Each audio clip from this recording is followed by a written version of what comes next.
हम्म। Marketing के कुछ खास टिप्स इस प्रकार से हैं। जब भी आप मार्केटिंग में प्रोडक्ट को बेच रहे हैं, प्रोडक्ट को मार्केट में डाल रहे हैं, तो आपके पास प्रोडक्ट का कैटेगराइज होना चाहिए। किसी भी डीलर और या डिस्ट्रीब्यूटर को सोचने का ऑप्शन होना चाहिए। कोई भी प्रोडक्ट अगर किसी भी डीलर या डिस्ट्रीब्यूटर को दिखा रहे हैं तो आपके पास ऑप्शन होना चाहिए। कम दाम, कम रेट का, कम रेंज का प्रोडक्ट होना चाहिए, एक हाई रेंज का प्रोडक्ट होना चाहिए, कम से कम 2 रेंज होना चाहिए या 3 रेंज होना चाहिए। लोअर, मीडियम और हायर रेंज होने चाहिए आपके पास, यानी कम दाम का, मिडिल रेंज का और हायर रेंज का आपके पास प्रोडक्ट होने चाहिए कम से कम। यानी कि कोई भी बड़ी बड़ी कंपनियों का आप देखे होंगे, कोई भी प्रोडक्ट बनाती है तो कम से कम 2 कैटेगराइज का प्रोडक्ट होता है या 3 कैटेगराइज का प्रोडक्ट होता है। इसलिए कभी भी कोई भी प्रोडक्ट लेके जा रहे हैं या कोई मार्केटिंग करने जा रहे हैं तो आपके पास डिस्ट्रीब्यूटर को सोचने के लिए या समझने के लिए आपके पास प्रोडक्ट का कैटेगराइज होना चाहिए। आप नए हैं अगर, तो आपका एक एरियाज होना चाहिए। आप पार्टिकुलर एरिया में, यानी वो एक जहाँ पे आप बिजनेस कर रहे हैं उसका एक पार्टिकुलर एरिया होना चाहिए। यानी कि ऐसा ना हो कि आप पूरे एरिया में बिजनेस करें, नहीं। आप जिस एरिया में आपका ऑफिस हो, जिस एरिया में आपका घर हो, उसी एरिया को पहले आप कवर कीजिए। यानी कि पहले आपका एरिया कवर होने के बाद ही बाकी के एरिया को कवर करें आप। Tips number 3।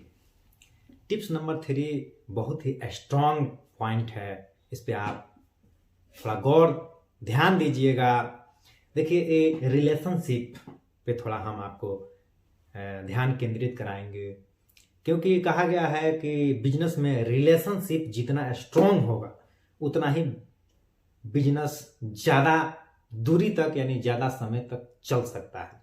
इसलिए आपका डिस्ट्रीब्यूटर का, रिटेलर का रिलेशनशिप स्ट्रॉन्ग होना चाहिए। अब रिलेशनशिप स्ट्रॉन्ग होगा कैसे, निर्भर करता है ये आपके और डिस्ट्रीब्यूटर और डीलर के नेटवर्क पे।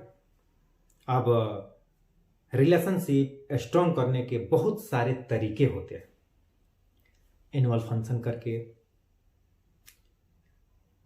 स्कीम चला के, तरह तरह के प्रोग्राम में बुला के, कभी मीटिंग के थ्रू, कभी चौपाल के थ्रू, कभी गोष्ठी के थ्रू, तरह तरह का कैंपेन के थ्रू आप अपने और रिटेलर और डिस्ट्रीब्यूटर के रिलेशनशिप को मजबूत कर सकते हैं।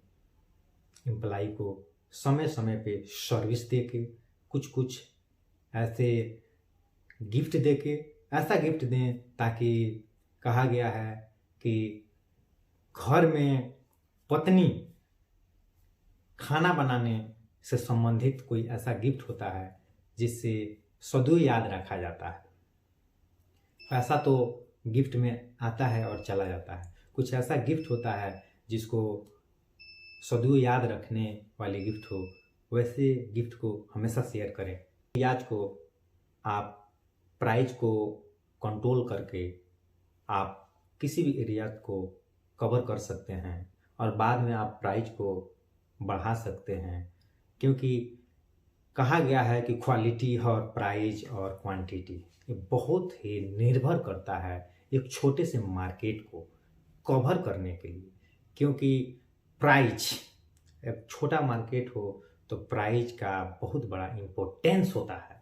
इसलिए प्राइस को डिक्रीज करके मार्केट को कवर कर लीजिए और बाद में प्राइस को इंक्रीज कर सकते हैं। टिप्स नंबर 5, कभी भी कोई भी सर्विस फास्ट होनी चाहिए।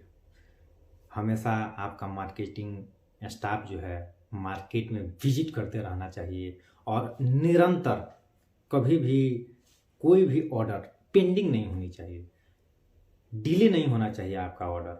आज ऑर्डर आया, भरसक प्रयास कीजिए कि आज ये ऑर्डर पहुंच जाए, या कम से कम 1 दिन के अंदर, यानी आज ऑर्डर आया कल ही ऑर्डर जो है माल पहुंच जाना चाहिए। 1 दिन से ज़्यादा ऑर्डर पेंडिंग ना रहे। सर्विस फास्ट, यानी कि फास्ट सर्विस पे विशेष ध्यान रहना चाहिए। अगर मार्केट टिप्स नंबर 6, मार्केट में काम करने वाले जो स्टाफ हैं या जो भी बिजनेसमैन हैं पार्टिकुलर एरिया में जो काम कर रहे हैं, उनका जो बिहेवियर होना चाहिए बहुत ही कूल होना चाहिए। कूल का मतलब बिहेवियर बहुत ही अच्छा होना चाहिए। कभी भी किसी भी तरीके से कोई भी परेशानी आए उसको बहुत ही अच्छे ढंग से डील करना होता है, क्योंकि अगर कोई भी नया बिजनेसमैन है, नई कंपनी है, तो उसको बहुत अच्छे से डील करना होता है। इसीलिए कहा जाता है कि कोई भी पर्टिकुलर एरिया में अच्छे एम्प्लॉय को रखा जाता है ताकि अच्छे ढंग से मार्केटिंग करे। भरसक प्रयास करना चाहिए कि हम कैश में ही काम करें, ताकि कैश फ्लो होता रहता है तो बिजनेस आगे बढ़ने के चांसेस ज़्यादा रहते हैं। मात्र 10 से 20% ही बिजनेस उधारी में होना चाहिए।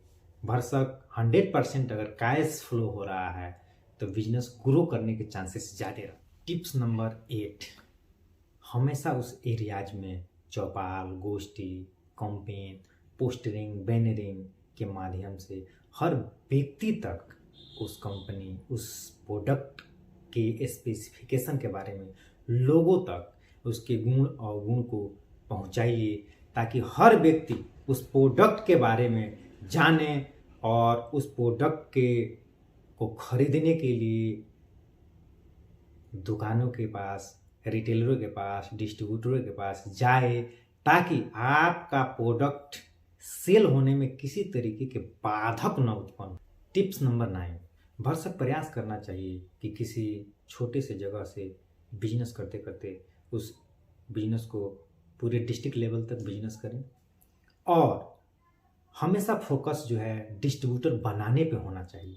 क्योंकि अगर एक डिस्ट्रिक्ट में अगर 20 ब्लॉक हैं, 15 ब्लॉक हैं, अगर 10 ब्लॉक हैं, तो हमेशा प्रयास आपका ये होना चाहिए कि हर ब्लॉक में डिस्ट्रीब्यूटर बनाएं, ताकि आप डिस्ट्रीब्यूटर के माध्यम से छोटे छोटे रिटेलर को जोड़ सकें और हर डिस्ट्रीब्यूटर तक माल आसानी से पहुंचा सकें, ताकि आपको सुविधा ये होगा कि डिस्ट्रीब्यूटर तक माल पहुंचाने में किसी तरह का कोई बाधक नहीं उत्पन्न होगा, और डिस्ट्रीब्यूटर से आसानी से आप चेक ले सकते हैं, माल को आसानी से पहुंचा सकते हैं और उस एरिया को आप कवर कर सकते हैं। इस तरीके से आप आसानी से उस उपलब्धि को छू सकते हैं, उस ऊंचाई को छू सकते हैं जिस ऊंचाई को छूने में ज़्यादा समय नहीं लगेगा। इसलिए हमेशा टारगेट डिस्ट्रीब्यूटर बनाने पर होना। टिप्स नंबर 10 और आखिरी टिप्स है हमारा।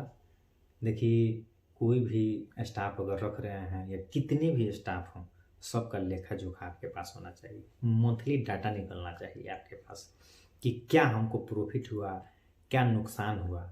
बहुत सारे ऐप्स हैं, ऐप्स के माध्यम से आप गोदाम को मेंटेन कर सकते हैं कि हमारे गोदाम में क्या प्रोडक्ट, यानी कि कितना माल है, कितना माल नहीं है, कितने रुपए का माल है या नहीं है, कितना बनाना है, कितने लेबर काम कर रहे हैं, कितने स्टाफ काम कर रहे हैं, क्या सैलरी देना है। बहुत सारा ऐप्स ऑनलाइन जो है प्ले स्टोर से आप डाउनलोड कर सकते हैं। आजकल मार्केटिंग जो भी है ऑनलाइन हो गया है, इसलिए प्रयास करें कि हम ऑनलाइन, यूट्यूब पे हर एक चीज़ अवेलेबल है।